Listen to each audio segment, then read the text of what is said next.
ایک بار پھر چلے آئے ہیں آپ سے ملاقات کرنے، آپ کو سلام و آداب کہنے، آپ کی خدمت میں ایک اور پروگرام لے کر اپنے میزبان نعیم کا آداب قبول کیجیے۔ امید کرتے ہیں ہمارے سبھی دوست خوش و خرم ہوں گے اور خیر و عافیت سے ہوں گے۔ دوستو، آپ سبھی جانتے ہیں کہ آج 21 ستمبر ہے۔ آج امن کا بین الاقوامی دن ہے۔ ہر سال 21 ستمبر کو یہ دن منایا جاتا ہے۔ سن 1981 میں اقوام متحدہ کے جنرل اسمبلی نے امن کے بین الاقوامی دن کو منانے کا فیصلہ کیا تھا۔ اس دن کا مقصد آپسی بھائی چارہ، یگانگت، عدم تشدد اور اتحاد کو فروغ دینا، اس کے تئیں عوام میں بیداری پیدا کرنا ہے۔ سن 2020 کی اگر بات کی جائے تو اس کی مرکزی سوچ یا تھیم ہے مل کر امن کی تشکیل۔ دوستوں، ہم سبھی جانتے ہیں کہ کووڈ-19 کی وجہ سے موجودہ صورتحال کے تناظر میں اس دن کی اہمیت اور بھی بڑھ جاتی ہے۔ اس سال یہ پہلے سے کہیں زیادہ واضح ہے کہ ہم ایک دوسرے کے دشمن نہیں بلکہ ہمارا مشترکہ دشمن ایک انتھک وائرس ہے جو ہماری صحت، سلامتی اور طرز زندگی کو خطرہ بناتا ہے۔ اس وبا کے خلاف ہم سبھی کو مل کر جنگ لڑنی ہے، ایک دوسرے کی مدد کر کے، ایک دوسرے کا سہارا بن کر، ساتھ میں چل کر اس جنگ کو جیتنا ہے، مل کر امن کی تشکیل دینی ہے۔ اس دن کا دوستو مقصد بھی یہی ہے، اور آل انڈیا ریڈیو کی اردو سروس بھی یہی کام انجام دیتی ہے، محبتوں کے پیغام کو عام کرتی ہے، لوگوں کے دلوں کو جوڑنے اور قریب لانے کا کام انجام دیتی ہے۔ کچھ میرے بعد اور بھی آئیں گے قافلے، کچھ میرے بعد اور بھی آئیں گے قافلے، کانٹے یہ راستے سے ہٹا لوں تو چین لوں۔ فضا یہ امن و اما کی صدا رکھیں قائم، فضا یہ امن و اما کی صدا رکھیں قائم، سنو یہ فرض تمہارا بھی ہے ہمارا بھی۔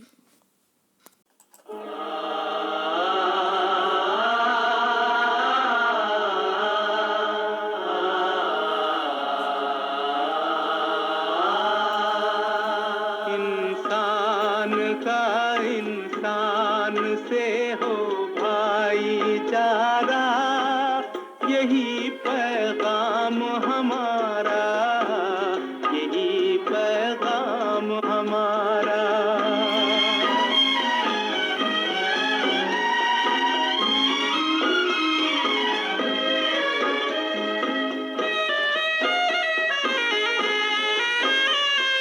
نئے جگت میں ہوا پرانا اونچ نیچ کا قصہ، سب کو ملے محنت کے مطابق اپنا اپنا حصہ، سب کے لیے سکھ کا برابر ہو بٹوارا، یہی پیغام ہمارا، یہی پیغام ہمارا۔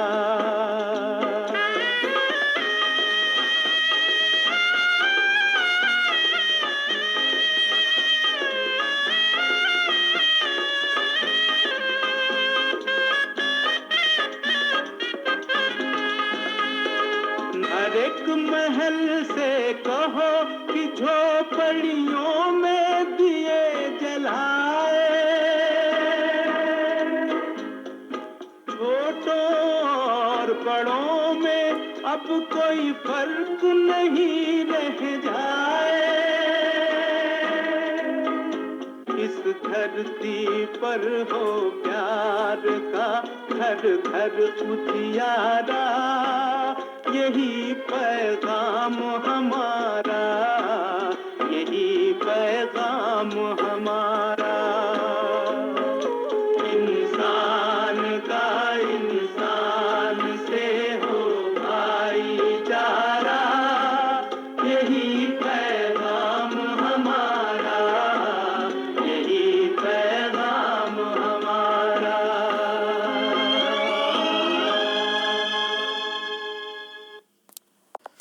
آل انڈیا ریڈیو کی اردو سروس کی نشریات کا سلسلہ جاری ہے سوشل میڈیا لائیو کے ذریعے، اور اب آپ کی خدمت میں پیش کر رہے ہیں ایک افسانہ، فنکار۔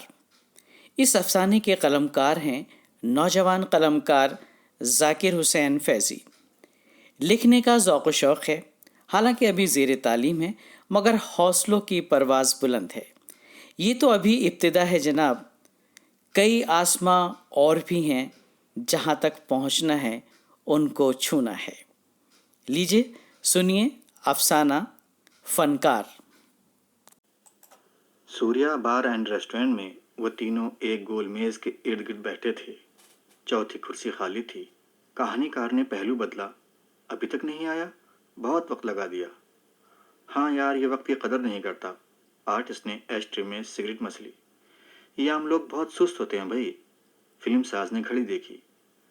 وہ چاروں الگ الگ مذہب سے تعلق رکھتے تھے، لیکن بہت گہرے دوست تھے۔ کہانی کار، آرٹسٹ، فلم ساز اور چوتھا کوئی فنکار نہیں تھا، ایک عام آدمی تھا۔ اس کا میڈیکل اسٹور تھا۔ تیرا کیا خیال ہے، کہیں وہ میڈیکل پر تو نہیں؟ کہانی کار نے آرٹسٹ سے پوچھا۔ ارے سنڈے کو میڈیکل بند رکھتا ہے بھائی، فلم ساز نے سامنے بیٹھی ہوئی لڑکی کو دیکھتے ہوئے کہا۔ یار، ہر بات کی حد ہوتی ہے۔ ہم چاروں کا 7 بجے ملنا طے تھا، 8 بج رہے ہیں اور بیوقوف ابھی تک نہیں آیا۔ آرٹسٹ بہت زیادہ جھنجلا رہا تھا۔ شام ڈھل رہی تھی۔ وہ تینوں آج کی مخصوص شام برباد نہیں کرنا چاہتے تھے۔ چوتھے کا موبائل بھی کام نہیں کر رہا تھا۔ یوں تو روز شام کو میڈیکل اسٹور پر محفل جمتی تھی۔ کہانی کار اپنی کہانی سناتا اور ادبی سرگرمیوں کا ذکر کرتے ہوئے کوشش کرتا کہ صرف کہانیوں کی ہی باتیں ہوں۔ آرٹسٹ اپنی تصویر اور پورٹریٹ کے بارے میں باتیں کرتا۔ فلم ساز و ہدایت کار صرف فلموں کی ہی باتیں کرنا چاہتا۔ روز ایک نئی فلم شروع کرنے کی بات ہوتی۔ کبھی اسکرپٹ پر کام چل رہا ہوتا، کبھی کاسٹنگ کا مسئلہ ہوتا، لیکن چوتھا کم گو تھا، تینوں کی سنتا تھا۔ اسے فنون لطیفہ سے بے حد محبت اور دلچسپی تھی۔ وہ ادب کا مطالعہ کرتا، فلمیں دیکھتا اور آرٹ گیلریز میں بھی جاتا تھا۔ دراصل یہ پارٹی ان تینوں نے اپنے اپنے میدان میں کامیابی ملنے پر چوتھے کو دی تھی، اور چوتھا ہی غائب تھا۔ 1 سال قبل شہر میں ایک حادثہ ہوا تھا۔ ایک لڑکی کے والدین کا قتل کر کے لڑکی کے ساتھ بدسلوکی کی گئی اور اس کے چہرے پر تیزاب پھینکا گیا۔ وہ لڑکی بہت حسین تھی۔ جس ڈگری کالج سے وہ MSc کر رہی تھی، اسی کالج میں ایک بہت دولت مند انسان کا بیٹا بھی پڑھتا تھا۔ وہ اس لڑکے کا عاشق تھا، لیکن لڑکی لفٹ نہیں دیتی تھی کیونکہ وہ اس کی فطرت سے واقف تھی۔ کالج کی کئی لڑکیوں کے ساتھ اس کے قصے سننے میں آئے تھے۔ وزیر کا بیٹا لڑکی کو حاصل کرنے کی ہر ممکن کوشش کر چکا تھا۔ سچی محبت کا دم بھی بھرتا تھا، لیکن لڑکی نفرت کرتی تھی۔ ایک دن تنہا دیکھ کر لڑکے نے کالج کی ایک گیلری میں لڑکی کا راستہ روک لیا۔ پلیز میری بات سمجھو، میں واقعی تم سے محبت کرتا ہوں۔ تم نے پھر بدتمیزی کی؟ ابھی پرنسپل کے روم جاتی ہوں، لڑکی غصے میں بولی۔ اتنی شریف نہ بن، مان جا ورنہ۔ لڑکے نے اپنے تیور بدل لیے۔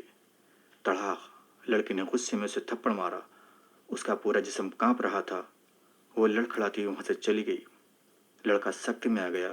لڑکی کے جانے کے بعد وہ چیخا، اب میں تجھے نہیں چھوڑوں گا، اور اس نے ایک خطرناک منصوبہ بنایا۔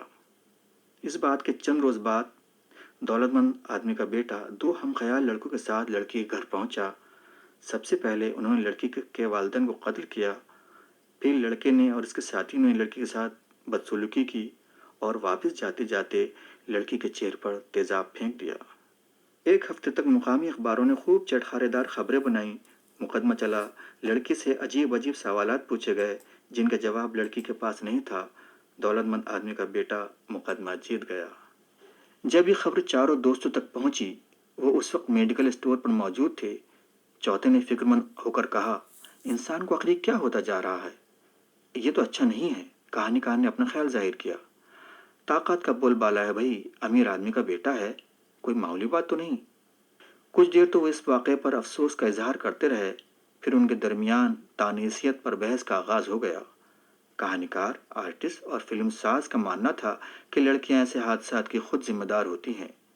کہانی کار نے فرمایا، کبھی آپ لوگوں نے غور کیا، مردوں کے جوتے، شیونگ کریم ہی نہیں، گارمنٹس کے اشتہارات میں بھی لڑکیاں ہی نظر آتی ہیں، بھلا ایسا کیوں؟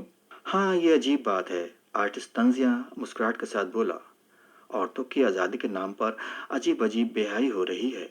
فلم ساز نے بھی اپنے خیالات پیش کیے۔ چوتھے نے باری باری تینوں فنکاروں کی آنکھوں میں جھانکا اور گویا ہوا، یہ تو حقیقت ہے کہ مردوں کے لیے استعمال ہونے والی چیزوں میں بھی لڑکیاں نظر آتی ہیں، مگر کیا آپ نے کبھی سمجھنے کی کوشش کی کہ ایسا کیوں ہوتا ہے؟ زیادہ تر کمپنی کے مالکان اور اشتہارات بنانے والی ایجنسیوں کے مالک بھی مرد حضرات ہی ہوتے ہیں۔ آخر کیوں وہ لڑکوں کو نہیں لیتے؟ پبلک تو وہی دیکھتی ہے جو کمپنیاں دکھاتی ہیں۔ اس اعتبار سے ہمارے معاشرے کی گرتی ہوئی اقدار کی ذمہ داری عورتوں پر نہیں، مردوں پر جاتی ہے۔ ہزاروں سال سے عورتوں کا استحصال ہو رہا ہے، ہمارے عہد میں بھی اس نے نیا مکھوٹا پہن لیا ہے۔ اب یہ بحث جاری ہی تھی کہ کہانی کار کو خیال گزرا کیوں نہ اس پر ایک کہانی لکھی جائے۔ پھر اس حادثے پر کہانی کار نے کہانی لکھی۔ کہانی نیشنل لیول کے ایک کہانی مقابلے میں پہلا انعام حاصل کر پائی، اسے اچھی رقم ملی۔ کہانی کار کی کہانی لے کر فلم ساز نے ایک فلم بنائی، فلم نے بھی نیشنل ایوارڈ حاصل کیا۔ آرٹسٹ بھی اس حادثے سے بے حد متاثر ہوا تھا، اس نے بھی الگ الگ زاویوں سے تصویریں بنائی اور آرٹ گیلری کا اہتمام کر کے دولت اور شہرت حاصل کی۔ تینوں ہی فنکار آج بہت ہی خوش تھے۔ چوتھے کا انتظار تھا۔ بیٹر کئی بار آ چکا تھا، لیکن وہ ہر بار کچھ دیر رک کر کہہ کر ٹال رہے تھے، یار اس کے بغیر جشن کا مزہ نہیں آئے گا۔ کہانی کار نے پانی پیتے ہوئے کہا، شام بیکار کر دی اس نے، آرٹسٹ بہت چڑھ رہا تھا۔ ایسا کرتے ہیں جشن کا سامان لے کر اس کے گھر چلتے ہیں، شاید وہ گھر پر ہو۔ فلم ساز نے تجویز رکھی، لیکن یہ بار والے کیا سوچیں گے، نہ کھایا نہ پیا، گلاس تھوڑا بار آنا۔ کہانی کار نے قہقہ لگایا، کچھ نہیں یار، اس بار کا مینیجر میرا بہت بڑا فین ہے، مجھ سے فلموں میں چانس مانگتا ہے۔ فلم ساز نے اپنی بائیں آنکھ دبائی، تو ٹھیک ہے گھر چلتے ہیں۔ تینوں اٹھ کر بار سے باہر آ گئے۔ وہ تینوں چوتھے کے گھر پہنچے۔ گھنٹی بجانے پر چوتھے نے دروازہ کھولا۔ کہانی کا دہاڑا، یہاں مر رہا ہے ہماری شام سڑا کر۔ یار وہ چوتھا ہکلایا، بیوی کو اسپتال لے گیا تھا۔ بیوی؟ تینوں کی زبان سے ایک ساتھ نکلا، ایک ہی دن میں بیوی کہاں سے ٹپک گئی؟ وہ میں نے 4 مہینے پہلے کورٹ میرج کر لی تھی، سوری تم لوگوں کو نہیں بتا سکا۔ پھر وہ چاروں کمرے میں آ کر بیٹھ گئے۔ ویسے وہ ہے کیسی تیری بیوی؟ بہت اچھی ہے، چوتھے نے مسکراتے ہوئے بتایا۔ میں پانی لے کر آتا ہوں۔ یہ کہہ کر وہ اٹھا ہی تھا کہ اس کی بیوی ہاتھوں میں جگ اور گلاس لے کر کمرے میں داخل ہوئی۔ تینوں اس کی بیوی کو دیکھ کر اچھل پڑے، وہ بے حد بدصورت اور ڈراؤنی تھی۔ چوتھے نے کہا، یہ وہی لڑکی ہے جس پر آپ تینوں فنکاروں نے اپنے اپنے فن کا مظاہرہ کیا ہے، میں ان کے لیے کچھ نہیں کر سکا۔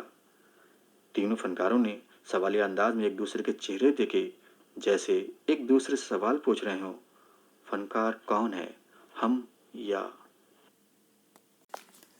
اور اب بات کرتے ہیں اپنے سامعین کی، ان سامعین کی جو اردو سروس کی جان ہیں اور اردو سروس جن کے دلوں کی دھڑکن ہے۔ اردو سروس کے لیے وہ ہمیشہ یہی کہتے ہیں، ہمیں تم سے پیار کتنا ہم نہیں جانتے۔ اپنی محبتوں کا اظہار، اپنے خیالات کا اظہار وہ ہمیشہ کرتے رہتے ہیں۔ آج ہمارے ساتھ موجود ہیں یروشلم اسرائیل سے رونی کیرن، اپنی آواز کا جادو چلا رہے ہیں جناب ایک نغمے کے ذریعے۔ آئیے سنتے ہیں ان کا گایا ہوا یہ نغمہ۔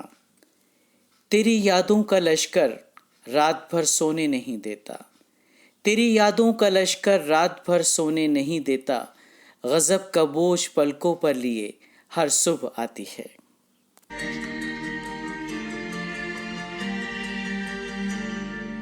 سہانی چاندنی راتیں ہمیں سونے نہیں دیتی، سہانی چاندنی راتیں ہمیں سونے نہیں دیتی، تمہارے پیار کی باتیں ہمیں سونے نہیں دیتی، سہانی چاندنی راتیں ہمیں سونے نہیں دیتی۔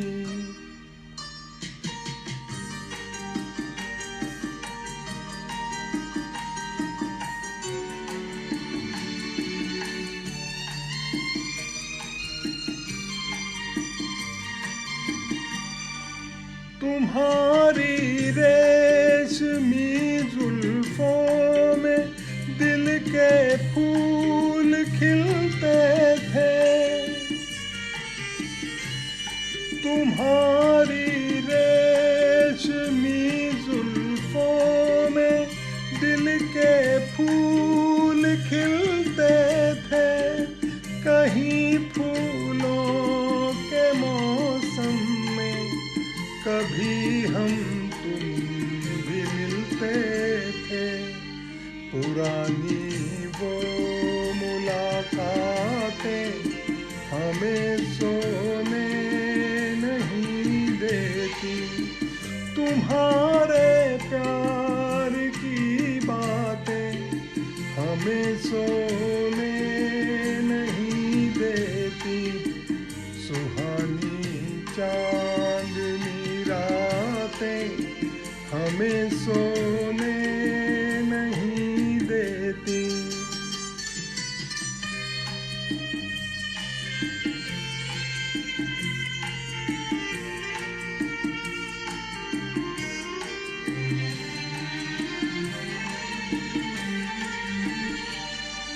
کہیں ایسا نہ ہو لگ جائے دل میں آگ پانی سے، کہیں ایسا نہ ہو لگ جائے دل میں آگ پانی سے، بدل لیں راستہ اپنا گھٹائیں مہربانی سے، یادوں کی وہ برساتیں ہمیں سونے نہیں دیتی، تمہارے پیار کی باتیں ہمیں سونے نہیں دیتی، سہانی چاندنی راتیں ہمیں سونے نہیں دیتی۔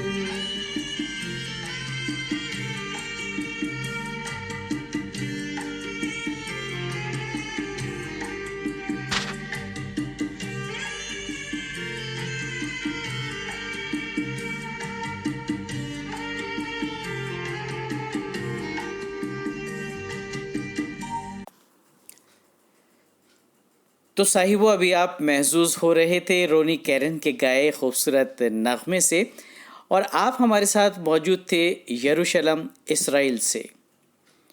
دوستو، آپ سبھی جانتے ہیں کہ آئی پی ایل 2020 کا آغاز 19 ستمبر سے ہو چکا ہے، اور یہ آئی پی ایل کا 8واں سیزن ہے، اور اس کا پہلا میچ کھیلا گیا ممبئی انڈینز اور چنئی سپر کنگز کے درمیان، اور یہ میچ ہوا تھا شیخ زاید اسٹیڈیم ابو ظہبی میں۔ اس میچ میں جیسا کہ آپ سبھی جانتے ہیں کہ چنئی سپر کنگ نے ممبئی انڈینز کو 5 وکٹوں سے شکست دی۔ دوستو، اس میچ کا ایک دلچسپ پہلو ہے، اور وہ پہلو یہ ہے کہ ممبئی انڈین جب سے یہ آئی پی ایل شروع ہوا ہے، یعنی 2013 سے اور 2020 تک 8واں سیزن ہے، مگر ممبئی انڈین کبھی بھی اس مقابلے کا پہلا میچ نہیں جیت سکا ہے، یعنی لگاتار 8ویں بار ایسا ہوا ہے جب ممبئی انڈینز ٹورنامنٹ کا اپنا پہلا مقابلہ جیتنے میں ناکام رہا ہے۔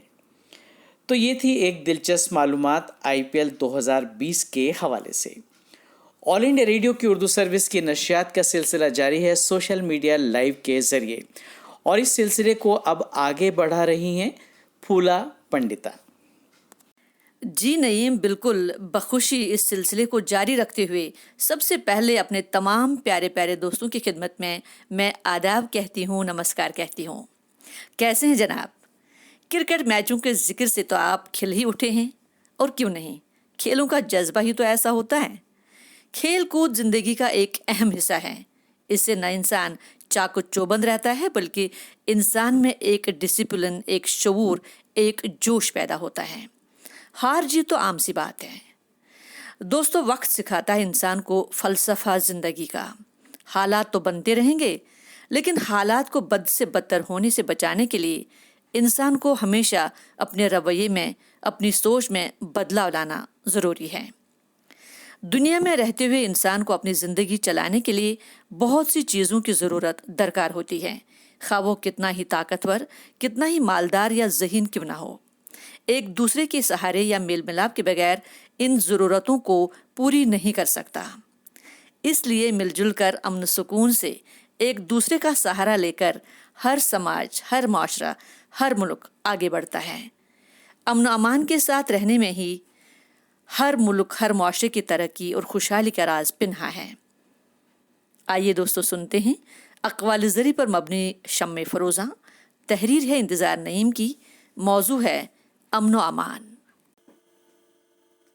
کسی سماج کے امن و امان کا حامل یا فتن و فساد سے بھرا ہونا اس کی اصل کیفیت اور حقیقی صورتحال کا پتہ دیتا ہے۔ یہی کیفیت کسی بھی سماج میں رہنے والے انسانوں کے چال و چلن اور اس کے معیار کی غماز ہوتی ہے۔ امن و امان انسانی سماج کی اولین ضرورت ہوتی ہے۔ جو سماج امن و امان کا حامل ہوتا ہے اس میں رہنے سہنے والے انسان اطمینان و سکون کی زندگی گزارتے ہیں۔ امن و امان ہونے کے سبب سماج میں جو پرسکون کیفیت ہوتی ہے وہ ایک طرف تو انسانوں کو روحانی سکون عطا کرتی ہے، دوسری طرف انہیں اپنی معاشی و تعلیمی جدوجہد کے مواقع فراہم کرتی ہے اور انہیں ترقی کی نئی منزلوں تک پہنچاتی ہے۔ امن و امان کے سبب ہی انسان کو غور و فکر کے مواقع میسر آتے ہیں اور اسی پرسکون کیفیت میں وہ سائنس و ٹیکنالوجی کی نئی دنیایں تلاش کرتا ہے اور ستاروں سے آگے رہنے والے جہانوں کی جستجو کرتا ہے۔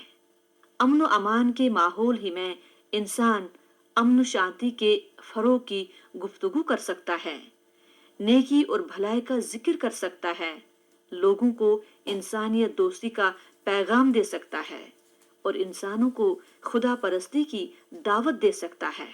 اس پر قیاس کیا جا سکتا ہے کہ امن و امان کا ماحول ہی انسان کو سکون کے ساتھ اپنے حال و مستقبل کو سنوارنے اور خوبصورت بنانے کا موقع عطا کرتا ہے۔ اب ذرا ایسے سماج کا تصور کیجیے جہاں امن و امان کے بجائے فتن و فساد کی صورت پائی جاتی ہو۔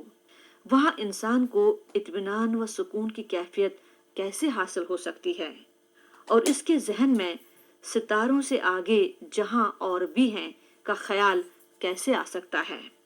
سکون سے خالی سماج میں معاشی جدوجہد اور علمی و فنی ترقی کے مواقع بھی کم سے کم ہو جاتے ہیں اور بعض اوقات یہ صورتحال پیدا ہو جاتی ہے کہ انسان زندگی کو قائم رکھنے والی اشیاء تک سے بھی محروم ہو جاتا ہے۔ مختلف میدانوں میں ترقی کرنا تو دور رہا، وہ اس کے بارے میں سوچ بھی نہیں پاتا۔ اس سے بڑی بات یہ کہ انسان اپنے سماج کو امن و امان سے محروم کر کے اس بات کا پتہ دیتا ہے کہ اس نے اپنے مقام بلند کو کتنا پست کر لیا۔ اقوال زری پر مبنی شمع فروزاں دوستو، آپ نے سنا، موضوع تھا امن و امان۔ یہ نشریات آپ سن رہے ہیں آل انڈیا ریڈیو کی اردو سروس کے سوشل میڈیا لائیو کے ذریعے۔ اب صحت کے حوالے سے کورونا وائرس کے بچاؤ سے متعلق سنتے ہیں ڈاکٹر کی صلاح۔ کووڈ-19 پہلی ایسی بیماری ہے جو ہر ملک، ہر شہر، ہر گاؤں دیہات اور ہر عمر کے لوگ، بچے، بوڑھے، جوانی سے واقف ہیں، اس لیے اس کے بارے میں زیادہ ڈسکس نہیں کروں گی۔ میں چاہتی ہوں کہ ہمارے یہاں ہندوستان میں ہماری سب سے بڑی خوش قسمتی ہے کہ ہمارے یہاں دوسرے طریقے علاج بھی موجود ہیں، مثلاً آیوروید، یونانی، ہومیوپیتھ، سدھا وغیرہ، یہ سب ہمارے یہاں موجود ہیں جن سے ہم لوگ فائدہ اٹھا سکتے ہیں اور لوگوں کو فائدہ پہنچا سکتے ہیں۔ اس کے بارے میں یہ کہوں گی کہ حکیم اجمل خان صاحب، جن کو ہر کوئی جانتا ہے، کون ان سے واقف نہیں ہے، ان کی لکھی ہوئی کتاب حاذق، جو کہ یونانی کے کورس میں بھی شامل ہے، سلیبس میں شامل ہے، اس میں انہوں نے وبائی نزلے کے بارے میں جو لکھا ہے، وبائی انفلوئنزا، وہ تمام علامات میں ابھی اس کتاب میں پڑھ کے بتاؤں گی، جس کی تمام علامات کووڈ-19 جیسی ہیں۔ حالانکہ کرونا کوئی نئی چیز نہیں ہے، کرونا وائرس ہمیشہ سے موجود ہے، لیکن چونکہ یہ کچھ نیا ہو گیا ہے، چینج ہو گیا ہے، اس لیے زیادہ مہلک ثابت ہو رہا ہے۔ حکیم صاحب نے اپنی کتاب میں لکھا تھا اس کے بارے میں، اور اس کو اس وبا میں، یعنی انہوں نے اس کو طاعون اور ہیضہ جیسی مہلک وباؤں کے ساتھ گنا ہے۔ انہوں نے کہا ہے کہ انفلوئنزا طاعون جیسی مہلک بیماریوں کی طرح چند ہی دنوں میں بہت سے لوگوں کو لقمہ اجل بنا دیتی ہے۔ تو اس کے بارے میں پڑھ کے بتاتی ہوں۔ انہوں نے جو اس کی علامات لکھی ہیں: پیشانی اور کمر میں درد ہو کر دفتن مریض کو بخار چڑھ جاتا ہے۔ بعض مریضوں کو یہ بخار لرزے سے ہوتا ہے اور بعض کو بغیر لرزے کے۔ آنکھوں اور تمام عضلات جسم میں درد معلوم ہوتا ہے اور دوران سر کی شکایت ہوتی ہے۔ گلا درد کرتا ہے، آواز بیٹھ جاتی ہے، سینے پر بوجھ اور تناؤ محسوس ہوتا ہے، خشک کھانسی ہوتی ہے، سانس مشکل سے آتا ہے، مریض کی بھوک زائل ہو جاتی ہے، اکائیاں آتی ہیں، کبھی قے اور دست آنے لگتے ہیں۔